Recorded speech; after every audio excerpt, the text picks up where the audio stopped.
రీసెంట్‌గా కోల్కతా హైకోర్ట్‌లో ఒక interesting case అనేది తెలిసింది. ఏంటంటే, ఒక ఆవిడ అంటే వాళ్ళ హస్బెండ్ మీద అంటే తనకి జస్ట్ అనుమానాలనమాట. వాళ్ళ హస్బెండ్ మీద ఏం లేదు కానీ అనుమానాలతోని ఏం చేసిందంటే, డివోర్స్ ఫైల్ కాలేదు, ఏమీ కాలేదు. కానీ వాళ్ళ హస్బెండ్ మీద జస్ట్ ఆమె మైండ్‌లో అనుకున్న అనుమానాలతోని, మా హస్బెండ్ రెండో పెళ్లి చేసుకోబోతున్నాడని చెప్పేసి పేపర్‌లో ఒక న్యూస్ ఏపిచ్చిందంట. ఆ న్యూస్ పేపర్ వచ్చి టెలిగ్రాఫ్ న్యూస్ పేపర్ కోల్‌కత్తాది. సో, అందులో ఏందంటే ఇట్లా మా హస్బెండ్ నాకు ఇంకొక పెళ్లి చేసుకోబోతున్నాడు.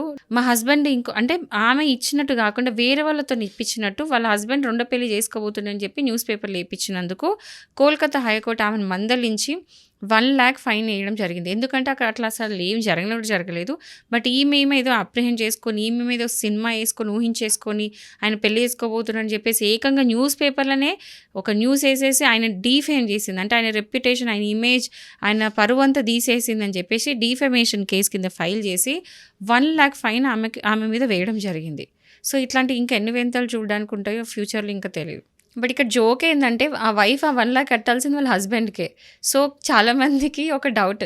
లాస్ట్‌కొస్తే మళ్ళీ ఆ 1,00,000 వాళ్ళ హస్బెండే కదా కట్టాలి. సో, వైఫ్ హస్బెండ్ కట్టినా, ఏం కట్టినా మొత్తానికైతే వాళ్ళ హస్బెండ్‌కే 1,00,000 లాస్ అయింది.